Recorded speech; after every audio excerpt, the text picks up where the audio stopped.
Hoy vamos a hablar de un tema pues primordial. Todos sabemos que el grupo de edad más afectado ahora con la epidemia de dengue son precisamente los niños. Entonces vamos a tratar de aclarar un poco las dudas que ustedes puedan tener en cuanto a esto. Hay muchos factores que hacen la evolución del virus del dengue en la población y que por qué en algunos casos o en algunas ustedes pueden pensar, bueno, hay algunos años en que hemos tenido circulación de 3 o hasta 4 virus y por qué cada año, digamos, un año es peor o un año es mejor que el otro, o por qué en algún momento no han habido tantos casos si tenemos circulación de los 4 tipos del virus del dengue. Entonces, esto es algo multifactorial. Depende de muchas cosas. Uno es de las características propias del virus, ¿verdad? Pueden haber mutaciones espontáneas dentro de un dengue 2. Hay varios otros tipos de subtipos de dengue 2, algunos más virulentos que otros. El asiático mucho más virulento. Entonces, cuando ese está dentro de la población, tienden a ser más agresivos los casos del dengue. Pueden haber recomendaciones, las migraciones, o sea, nosotros en nuestra población podemos tener un serotipo 3, que es en el que la población se ha ido adaptando y de repente viene otro de otro país y eso cambia las condiciones. Las cocirculaciones que no hemos hablado, sabemos que las arbovirosis, el mismo Aedes aegypti, el mismo zancudo, puede transmitir al mismo tiempo un dengue 1 y un dengue 2 o un dengue con Zika o un dengue con Chick y a veces eso puede cambiar un poco la presentación clínica de la enfermedad.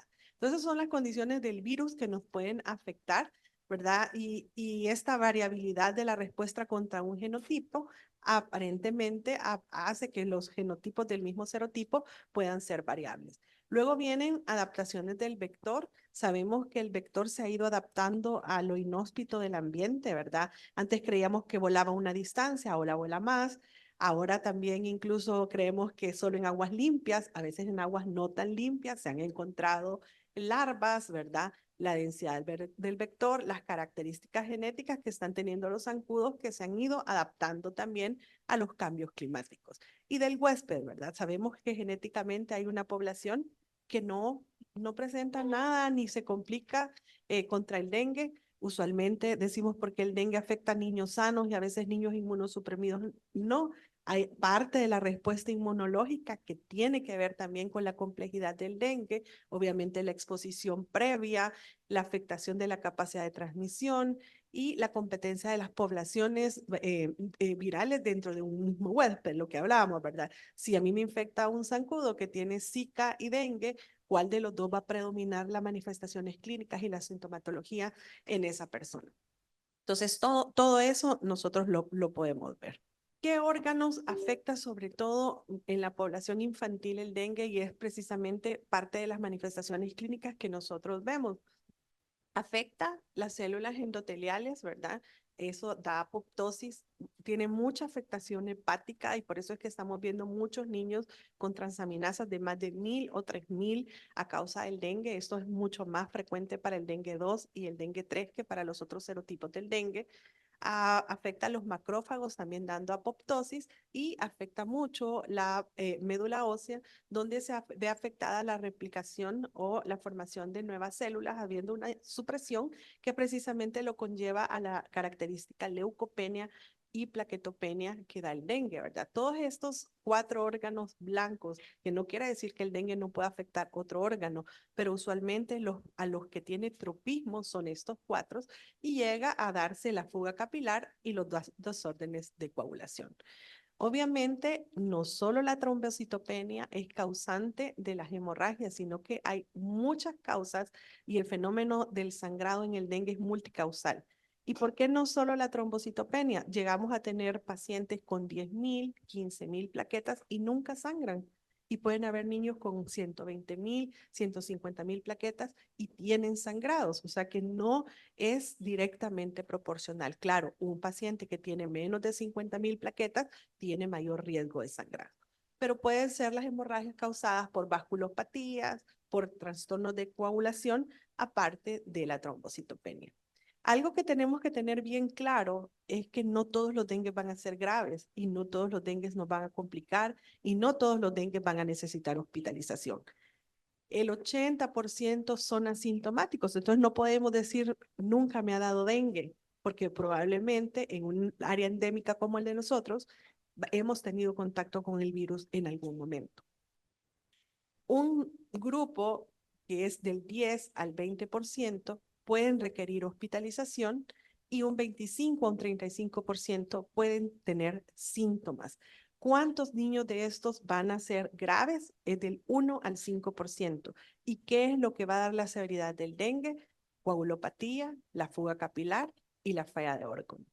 Pero si ustedes se fijan, desde que se instauró la guía clínica de OPS para el manejo de los líquidos del dengue, la mortalidad disminuyó a menos del 1%. Entonces, ¿en qué quiero enfocar esta plática este día?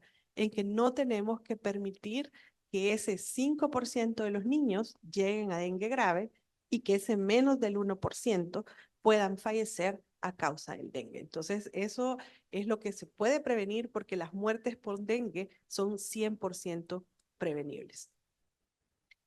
Antes se hablaba del dengue hemorrágico, del dengue clásico. Hoy sabemos que el dengue es una sola enfermedad que es dinámica y que va evolucionando en el tiempo.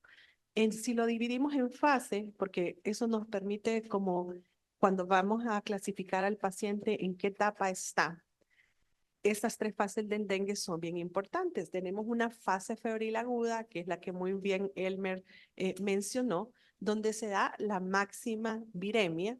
Luego viene la fase crítica, donde la viremia va en disminución, y luego va la fase de recuperación o convalecencia. Si bien es cierto, el dengue dura entre 3 y 7 días usualmente, un 10 a 15% de la población puede llegar hasta el día 10 con fiebre. Entonces eso también lo tenemos que tener en cuenta para saber que podemos encontrarnos con esos pacientes. Este gráfico, aunque es viejo porque es de 1980, caracteriza muy bien la evolución de la enfermedad y eso lo estamos viendo y eso nos ubica a nosotros para saber en qué momento esperar ciertas manifestaciones del paciente. Por ejemplo, la fiebre, sabemos que los 3 días primeros, las primeras 72 horas, van a ser las fiebres más intensas. Esta va a ir disminuyendo al tercero o cuarto día. ¿Qué puede pasar con la caída de la fiebre? Usualmente la caída de la fiebre es en crisis. Una vez se quita, cae y llega a los valores normales, no vuelve a subir. Pero hay un 15% de los niños que hacen una fiebre bifásica. ¿Qué quiere decir esto? La fiebre va a caer, va a pasar 24 horas a febril el niño y luego va a presentar un nuevo pico febril y luego vuelve a la normalidad. Entonces, eso también lo podemos esperar en la población pediátrica. Y usualmente al quinto o sexto día, la fiebre ya no se nos va a presentar. ¿Qué consecuencias pueden haber en esos días? Bueno, deshidratación. Si un niño está febril constantemente, como es la fiebre en el dengue, fiebres altas que afectan el estado general, ese paciente se va a deshidratar si no se le está ofreciendo los líquidos adecuados. Cambios de laboratorio en las primeras 72 horas rara vez vamos a encontrar. Por eso es que nosotros usualmente no sugerimos tomar hemograma en las primeras 48 horas porque no va a haber ningún cambio. Los cambios se van a empezar a ver a partir de las 72 horas, donde el primer cambio que vamos a observar va a ser el incremento del hematócrito, que obviamente nos va a alertar a que ese paciente puede estar presentando hemoconcentración y nos pueda estar avisando que el paciente va a tener complicaciones. Las plaquetas tampoco bajan hasta las 72 horas. Entonces, usualmente, a veces si un papá llega con 1 o 2 días de fiebre, y nosotros le tomamos un hemograma, el hemograma va a estar normal. Entonces él puede confiarse y creer que el paciente no va a tener dengue o después va a pensar que el médico le mintió y no le quiso dar un diagnóstico correcto. Y vamos a ver, no le voy a hablar de la viremia y la serología porque después hay una gráfica que explica a dónde y en qué momento es lo mejor para tomar los exámenes. Entonces, si ustedes ven estas fases que tiene la dinámica de la presentación clínica del dengue, vemos la fase febril, que dura de 1 a 7 días, la fase crítica, que es usualmente cuando se cae la fiebre. Eso es importante porque incluso nos llegó un caso al hospital que al cuarto día al paciente se le quitó la fiebre, los papás lo mandaron al colegio porque ya el niño no tenía fiebre, ¿verdad? Y aunque fuera un caso de dengue, y en el colegio la niña empezó a tener vómitos y dolor abdominal, que son signos de alarma en el dengue y se dan con la caída de la fiebre. Entonces, es algo que a los papás hay que explicarles, que en el dengue las complicaciones suelen suceder en la caída de la fiebre y es donde más nosotros tenemos que tener monitorizado y controlado e hidratado a ese paciente. Vamos a ver la fase crítica que se da precisamente en la efervescencia de la fiebre. Ahí aparecen los signos de alarma que ya los vamos a ver cada uno más adelante.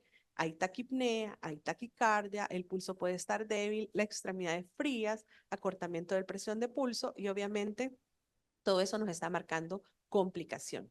Hemorragias que pueden ser en la fase febril en piel, como es la petequia, ¿verdad? Que es una hemorragia que puede ser espontánea o provocada a través de la prueba del torniquete. Y en la fase crítica que podemos ver muchos sangrados, como lo vamos a ver más adelante. Y ahí en la fase crítica es donde nosotros tenemos que, primero tenemos que evitar que el paciente llegue a la fase crítica. Y se llegó a la fase crítica, que el paciente pase a un dengue grave. Y está la fase de recuperación que también hay que explicar a los padres que ahí se da la reabsorción de líquidos, pero aparte el niño va a tener todavía episodios de cefalea, fatiga, pérdida del apetito que pueden durar de 1 a 2 semanas. Esta es la clasificación clínica de la gravedad del dengue, que es muy interesante y que nos ha funcionado en estos 24 años que decía el doctor Mendoza que tenemos de estar trabajando con dengue. El dengue sin signos de alarma, el dengue con signos de alarma y el dengue grave. No se lo voy a leer en esta porque lo vamos a ir definiendo en cada uno por separado. Solo me voy a hacer énfasis en el dengue sin signos de alarma. Ahí está la clasificación, pues nosotros somos endémicos. Puede haber náuseas, vómitos, exantema, cefalea, dolor retroorbitario, pero es difícil que un niño menor de 2 años nos diga si le duele la cabeza o si le diga el dolor retroocular. Usualmente es un niño que quiere estar en los brazos, que quiere estar con sus ojos cerrados. Mialgias, artralgias también no nos van a decir que le duelen, pero usualmente cuando uno los toca y los moviliza, lloran, entonces nos tienen que hacer pensar que le duele y la leucopenia que se puede presentar. Entonces vamos a ver, cuando nosotros estamos en una evaluación de un paciente que nosotros sospechamos con la definición de caso que dijo el doctor Mendoza que puede ser un dengue, primero nos tenemos que preguntar si es dengue, porque ahorita tenemos influenza, hay COVID circulando, hay fiebre tifoidea, entonces no todas las fiebres también son dengue. Claro, si estamos en epidemia es lo primero que se nos va a tener que venir a la mente.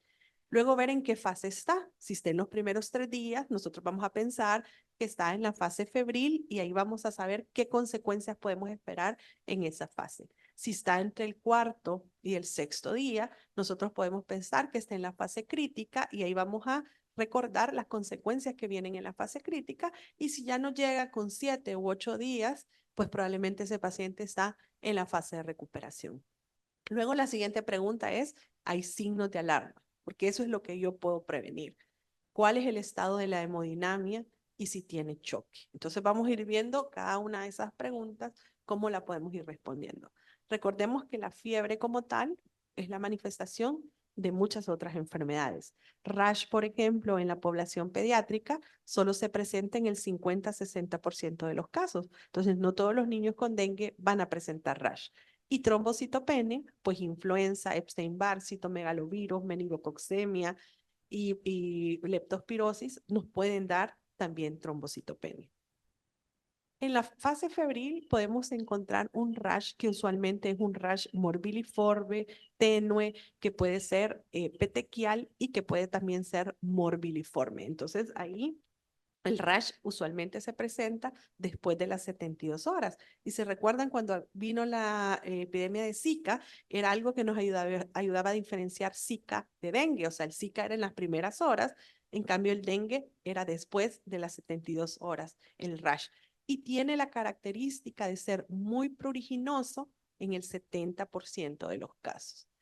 Este exantema que nosotros podemos ver acá también es un exantema que aparece en la fase de recuperación, que es el mar rojo con islas blancas que describe la literatura. Cuando un paciente nos llega así y ya está en el sexto, quinto día de la enfermedad, nosotros sabemos que ese niño va para afuera, ¿verdad? Y que no va a tener mayores complicaciones. Dengue con signos de alarma. ¿Qué debemos de saber de los signos de alarma? Uno, que alertan sobre la progresión del dengue grave. Expresa fuga de plasma. Entonces tenemos que estar muy eh, conscientes de cómo vamos a preguntar estos signos de alarma y cómo aquel paciente que damos en control, hacérselo saber para que ellos lo estén vigilando. Ocurre entre el día tercero o séptimo de la enfermedad. Casi todos los signos de alarma son clínicos, entonces no vamos a requerir de exámenes de laboratorio, al menos para nosotros saber que ese paciente está entrando en riesgo y que están respaldados por la evidencia científica. El principal y el que tiene mayor valor predictivo positivo es el dolor abdominal sostenido. Ya vamos a ver cuál es la diferencia del sostenido, porque usualmente aquel niño que tiene dengue, que el dengue hace hepatitis, inflama su hígado y ustedes tocan el abdomen, va a sentir dolor a la palpación. Pero el signo de alarma como tal se considera un dolor abdominal sostenido, quiere decir aquel que no cede analgésicos, que dura más de 20 minutos. Vómitos persistentes, acumulación de líquidos, sangrado de mucosas, letargo, irritabilidad, hipotensión postural, hepatomegalia más de 2 centímetros y aumento de la progresión del hematócrito.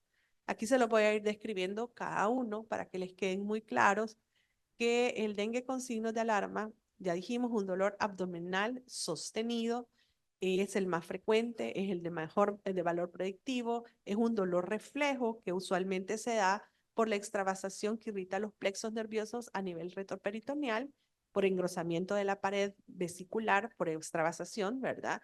Edema brusco de las asas intestinales y en muchos casos incluso se ha confundido con un abdomen agudo. Ya hemos tenido casos nosotros en el hospital que han entrado a apendicectomías pensando que es el dolor por eso y luego siguen sangrando, hacen plaquetopenia y nos damos cuenta que es un dengue. No cede con analgésicos, entonces eso también nos debe de hacer pensar si la mamá le dijo, ya le di Sertal, ya le di acetaminofén y el niño sigue con dolor, ojo, cara de angustia, a veces según la edad, a veces niños chiquitos pues no nos van a decir que le duele el abdomen, pero nosotros podemos reconocer la fase, usar las diferentes escalas para saber que ese niño le duele. Ver la posición antálgica de los pacientes, ¿verdad? Nosotros si los encontramos sabemos que aunque ellos no nos digan que les duelen, están pasando por dolor abdominal.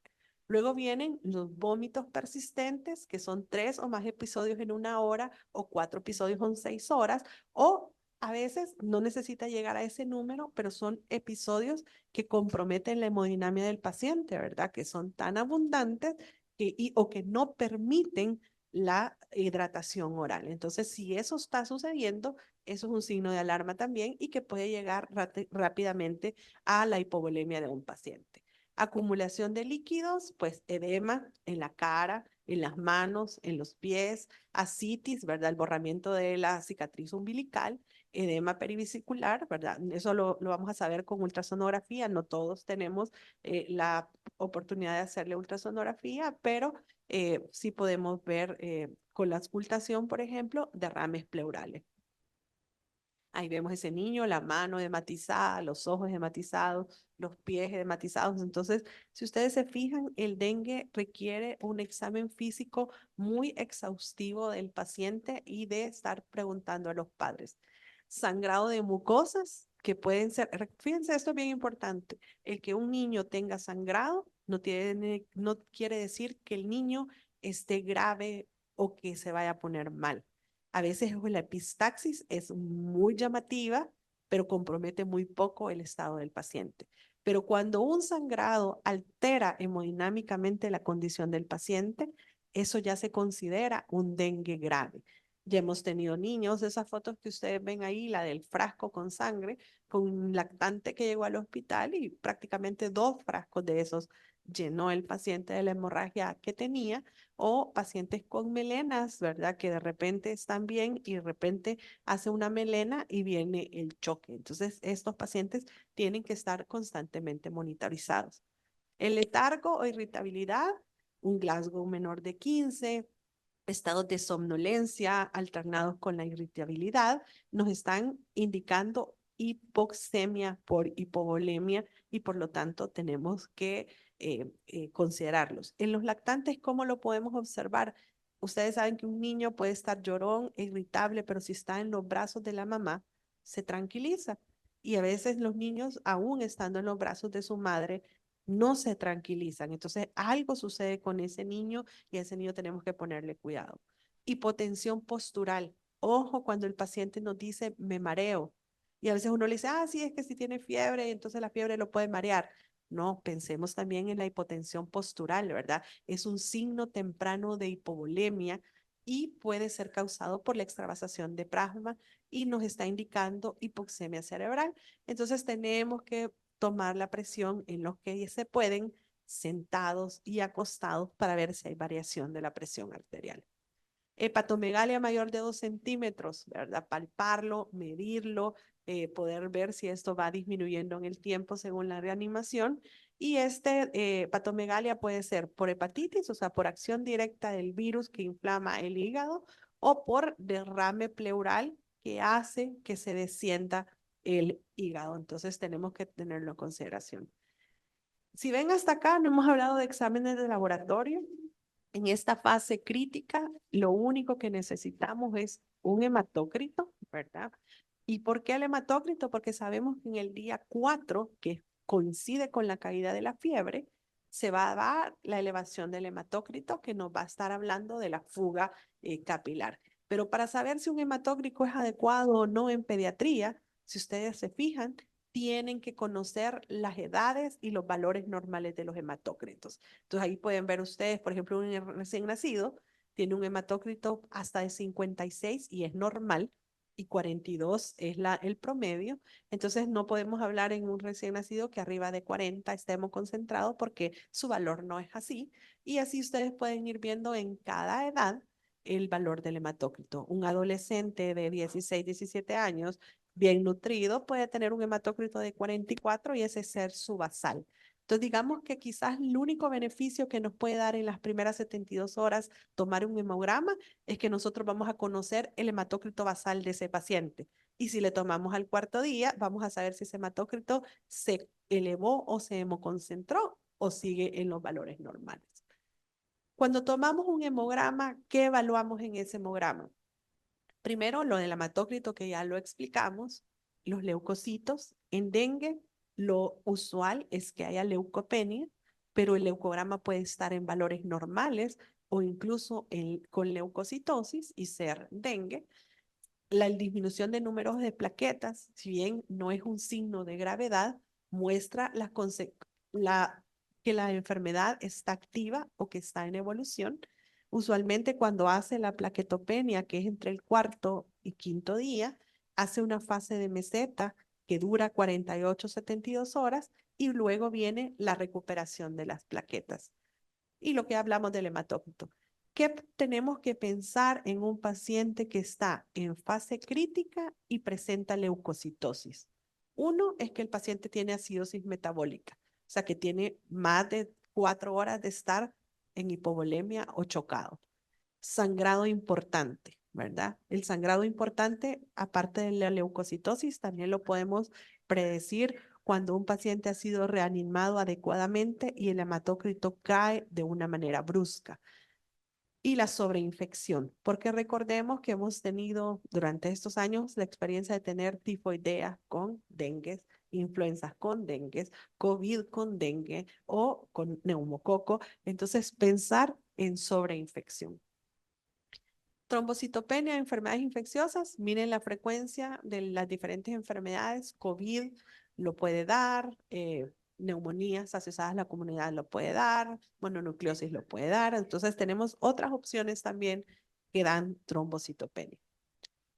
Vamos a hablar ahora un poquito del dengue grave. O sea, esto es lo que no queremos que suceda con nuestros pacientes y que lleguen a esto, ¿verdad? ¿Cómo ¿Por qué se da el dengue grave? Y hablamos que usualmente en el dengue es un choque debido a extravasación de plasma, la presión de pulso acortada menor de 20, que eso ya lo vimos. Podemos encontrar pulsos rápidos, débiles y al menos 2 signos de mala perfusión capilar. extremidades frías, llenado capilar lento más de 2 segundos, pies pálida, marmódea o moteada. Algo del llenado capilar que tenemos que tener en cuenta es que cuando el niño está febril, hace vasoconstricción en las extremidades. Y es frecuente que el padre le diga, mire, es que solo la cabeza y el tórax se le pone caliente y las manos y los pies están helados. Si están helados y nosotros marcamos el llenado capilar o ponemos un saturómetro, no nos va a dar un valor real, ¿verdad? Porque está con fiebre y la vasoconstricción la está haciendo la fiebre. Entonces, usualmente el llenado capilar lo deberíamos de evaluar cuando un paciente no está febril. A veces no podemos hacerlo porque esperar que le baje la fiebre es esperar 45 minutos o 1 hora a que el antipirético le haga efecto, pero hay que tenerlo en cuenta porque a veces ya hemos tenido niños en el hospital que son reanimados agresivamente por el llenado capilar, pero todo lo demás está normal, ¿verdad? La presión de pulso está bien, no hay taquicardia, está orinando, y al final lo que nos damos cuenta que evalúan es la vasoconstricción de la fiebre, no como tal la mala perfusión. Entonces, que el dengue grave puede presentarse o tener 3 componentes característicos, ¿verdad? Un choque o dificultad respiratoria debido a la extravasación grave de plasma, un sangrado grave, ¿verdad? Que eso depende del médico que lo catalogue como sangrado grave. Luego está el compromiso grave de órganos, ¿verdad? Daño hepático o miocarditis. Entonces, un paciente grave es aquel que está en un riesgo inminente de muerte, ¿verdad? Y que si no intervenimos, ese paciente va a fallecer o sus órganos van a... Ay, le pueden quitar, porque no me deja avanzar ahí, pero no sé si es por lo de la grabación. Ujú, ahí está. Nosotros estamos viendo muchos niños con miocarditis en esta ola de pacientes que están viendo con dengue. Entonces eso nos causa o nos pone un grado más de dificultad, porque en un paciente que tiene miocarditis, el manejo de los líquidos intravenosos es complicado, porque en lugar de beneficiarlo, lo vamos a terminar sobrecargando y complicando. Esto se ha visto en muchos estudios que puede ser por infección directa de los miocitos, puede ser por la misma respuesta inflamatoria del huésped o por la misma fuga de plasma que causa un daño al miocardio, que puede ser por disfunción cardíaca, por falla en la precarga o por alteración de la microcirculación coronaria. Y en los diferentes estudios que hay más en adultos que en niños, usualmente la incidencia varía desde el 14 al 53% y sobre todo en dengue 3 puede ser hasta el 30 al 50% de prevalencia. Entonces, claro, para poder saber eso, nosotros tenemos que ver el índice de proteína C reactiva albúmina, electro, eco, tropinas, creatinina o el BNP para poder evaluar si este paciente tiene o no miocarditis. Entonces, esto también es importante poderlo reconocer a tiempo y tener si ustedes ven un corazón grande, si ven un niño que tiene alteraciones en la frecuencia cardíaca, tener también la precaución de los líquidos y saber que podemos tener esta complicación. El sangrado grave, ustedes pueden ver ahí que es multicausal, ya dijimos que puede tener por trastornos de coagulación, por trombocitopenia, por vasculares, y lo que les decía, la trombocitopenia por sí sola raramente es causa de sangrado. Esto no se lo voy a leer porque es largo y ustedes lo pueden ver en el protocolo de OPS, pero todos estos parámetros tenemos que evaluarlos para ver la condición hemodinámica de choque en los pacientes, el estado de conciencia, el llenado capilar, las extremidades, si están frías, están tibias y hasta dónde están frías. No es lo mismo que esté frío solo el pie a que esté frío hasta la pantorrilla o la rodilla, por ejemplo. Volumen de pulso, si es vigoroso, la frecuencia cardíaca, si es normal para la edad, la presión de pulso, la presión arterial media, la presión arterial, la frecuencia respiratoria y la producción de orina. ¿Cómo le vamos a decir a la mamá? El niño usualmente tiene que estar orinando cada 4 horas. Si ese niño tiene 8 o 12 horas sin orinar, ojo, ese niño está en problemas desde ya. Y hasta ahí vimos que no necesitamos más para confirmar o para sospechar el dengue, y menos para manejarlo. Ante la sospecha clínica de dengue, lo más prudente es que ustedes lo manejen como dengue. El diagnóstico confirmatorio del dengue usualmente es más para vigilancia o si ustedes se fijan acá, tenemos pruebas que son directas como son los cultivos, el NS1 o la PCR para dengue, y tenemos pruebas indirectas que son la serología. Las serologías tienen la complicación que pueden dar falsos positivos por reacción cruzada con otras arbovirosis. Entonces, lo ideal pues sería tener un NS1, ¿verdad? Que ya vamos a ver en qué momento es el ideal para tomarlo, o una PCR. Y ni modo, la serología también que nos puede ayudar en algunos casos.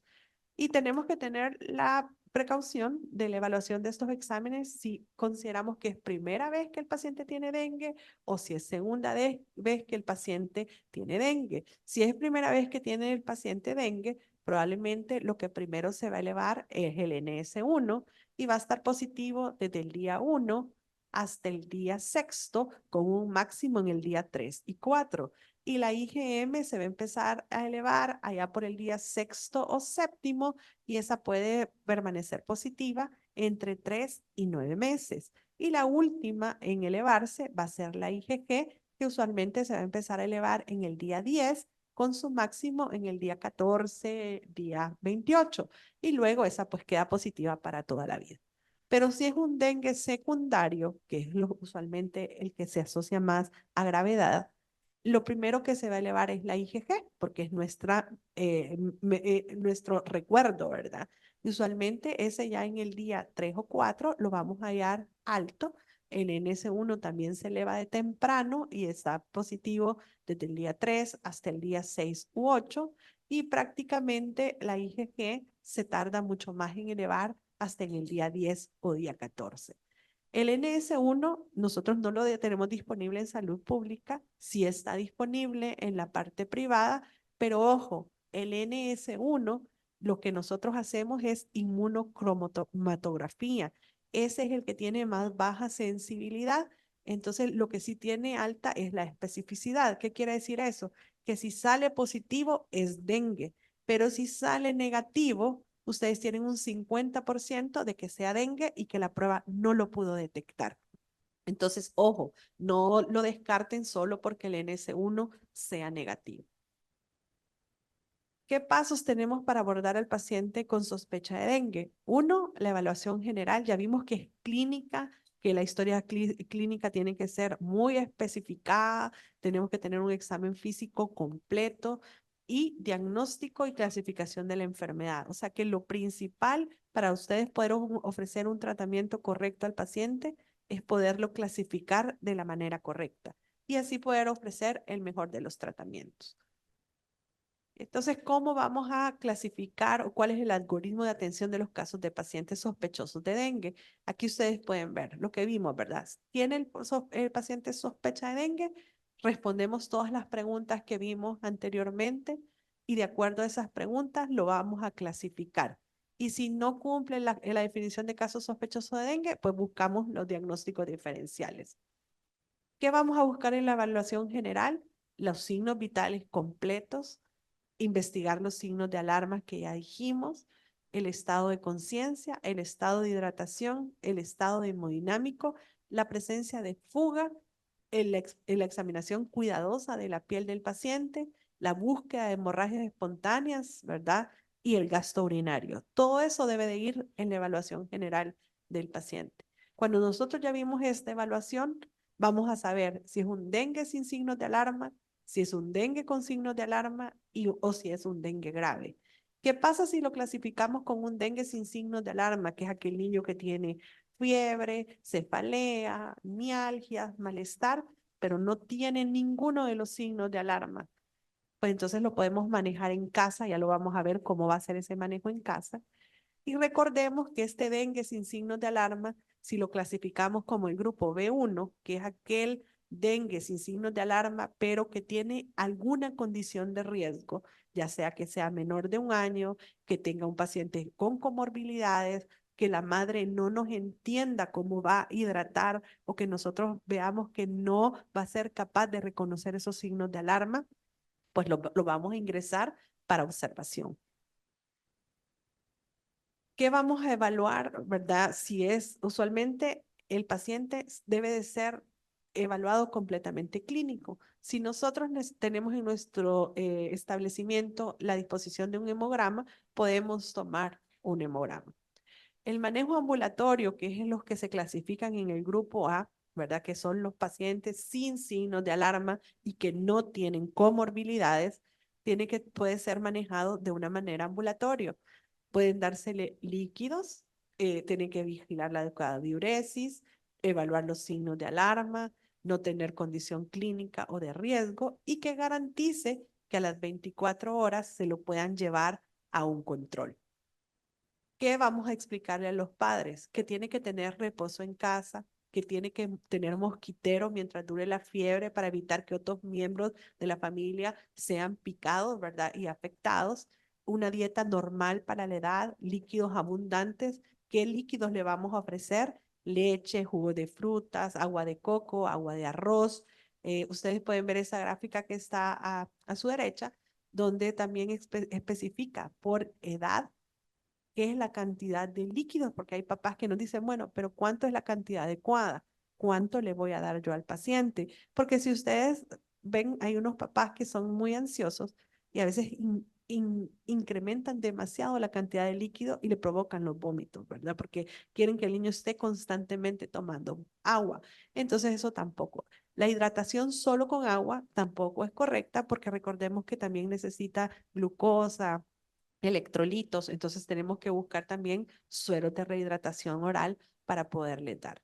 Y el manejo de la fiebre, hay que explicarles, ¿verdad? Que la fiebre los puede llegar a la deshidratación, que puede ponerles compresas de agua tibia en la frente, en las axilas, en la ingle, mantenerlos con ropa fresca y poder darles acetaminofén y decirles que no den otro analgésico o antipirético que no sea la acetaminofén, porque recuerden que los AINES pueden llevar a hacer más prolongada la plaquetopenia o puede precipitar la plaquetopenia. No quiere decir que al inicio, si alguien le dio a su hijo ibuprofeno, eso haya hecho que el paciente presente plaquetopenia, ¿verdad? Para que no confundamos a veces también con eso a los papás.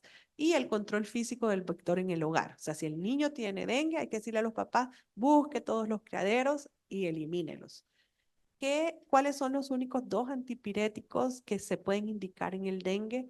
Pues el paracetamol o el acetaminofén es el indicado. Mucho cuidado en el paciente que tiene hepatitis porque sabemos que tiene un metabolismo hepático. Y el otro que se puede recomendar en caso de alguna contraindicación al acetaminofén es el metamizol, ¿verdad? Entonces esa es otra opción que podemos tener. Pero no aspirina, no AINES, no uso de antibióticos. Acuérdense que hay antibióticos que dan dolor abdominal, que dan diarrea, que dan vómitos y eso va a venir a contribuir más a las complicaciones de estos pacientes. Esto es lo mismo que ya vimos. Los pacientes de intervención B1, solo para que ustedes los recuerden, las comorbilidades, menores de 1 año, mayores de 65, embarazo y comorbilidades. ¿Qué pasa si yo clasifiqué al paciente con dengue con signos de alarma? Eso es lo más complicado, ¿verdad? Porque cuando usted ya clasificó a ese paciente con signos de alarma, el monitoreo es cada hora, ¿verdad? Y cada hora nosotros vamos a estar evaluando a ese paciente, viendo si desaparecieron los signos de alarma, cómo están los signos vitales, la diuresis, el hematócrito, ¿verdad? La tolerancia a la vía oral, la recuperación del apetito. Y vamos a ver cómo vamos a manejar estos pacientes. ¿Cómo, si yo identifiqué a ese paciente que llegó, que cumplió la definición de caso de dengue, que la mamá muestra que o el niño tiene dolor abdominal sostenido, que vomitó, y yo sospecho que es un dengue con signos de alarma, inmediatamente yo administro 10 ml por kilo. Cuando yo digo administro 10 ml por kilo vía intravenosa, si yo no tengo quien me canalice la vena, Yo pongo una sonda nasogástrica y le pongo los líquidos por sonda nasogástrica si el paciente no tiene plaquetopenia. Puedo poner una intraósea, ¿verdad? Si es necesario para reanimar ese niño, porque si yo lo mando a un lugar que está a 2 o 3 horas, seguramente ese niño cuando llegue al hospital de segundo o tercer nivel va a llegar chocado. Entonces yo tengo que garantizar que ese niño yo voy a empezarle a infundir de alguna manera administración de solución salina o Harman a 10 ml por kilo, ¿verdad? Eso en 1 hora y luego a la hora yo lo reevalúo. Si el niño ya no tiene dolor abdominal, ya no está vomitando, su llenado capilar se recuperó, yo le bajo los líquidos al siguiente goteo que es de 5 a 7. Pero si el niño no sigue bien, sigue con mal llenado capilar, yo vuelvo a poner otra carga a 10 ml por kilo.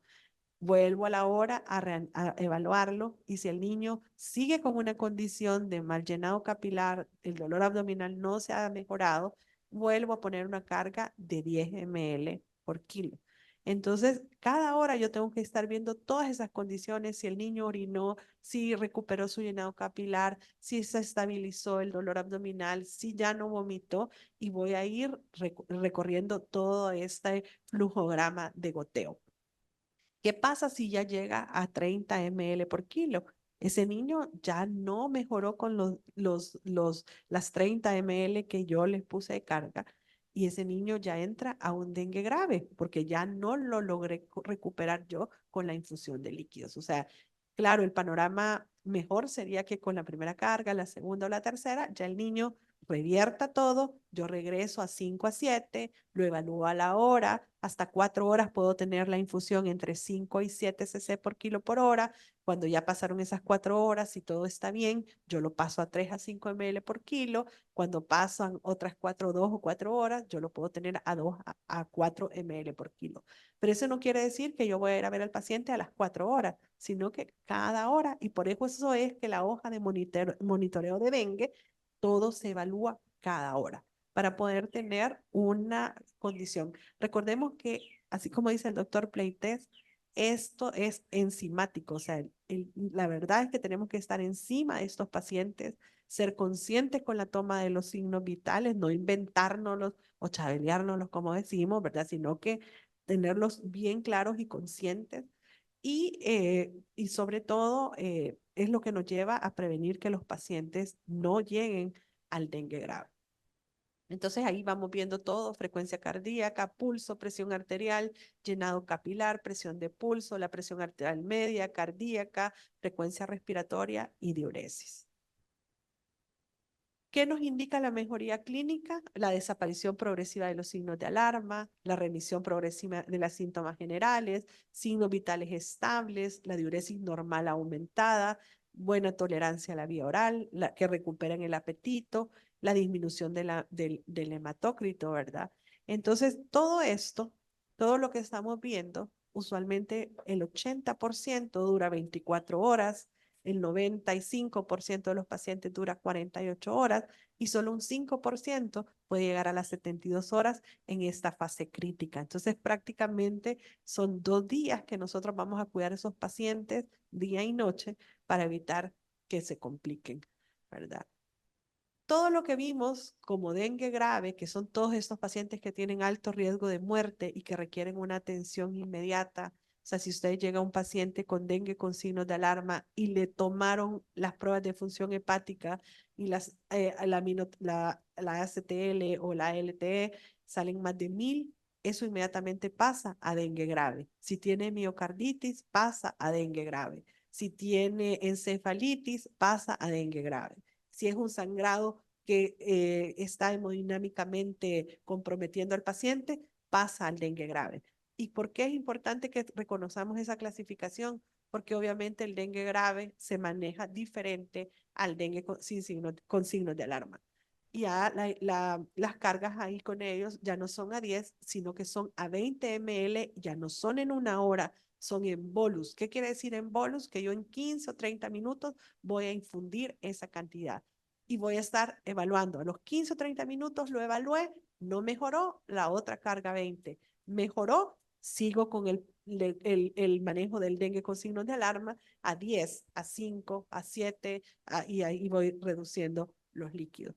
Pero, ¿qué pasa si ese paciente no mejora, verdad? Y le puse la primera carga 20, la segunda carga 20 y la tercera carga 20. Obviamente, ahí ya es un choque refractario a líquidos y entonces ya necesita la intervención de un intensivista.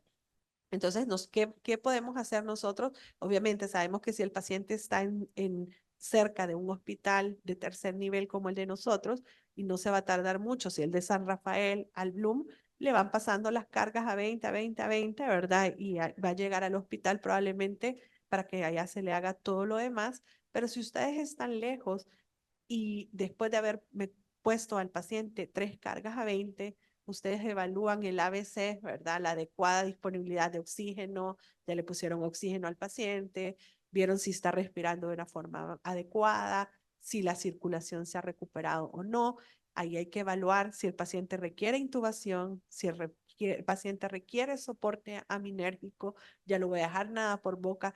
Que un paciente tenga dengue con signos de alarma no quiere decir que no pueda comer. Probablemente en las primeras horas va a estar nada por boca mientras se estabilice y luego se reinicia la vía oral. Un dengue grave se va a dejar nada por boca desde el inicio, ¿verdad? Se tiene que corregir el desequilibrio electrolítico, se tienen que tomar gases arteriales, se tiene que corregir la hiperglicemia y buscar las complicaciones, como hablamos, de la miocarditis para poder corregirla.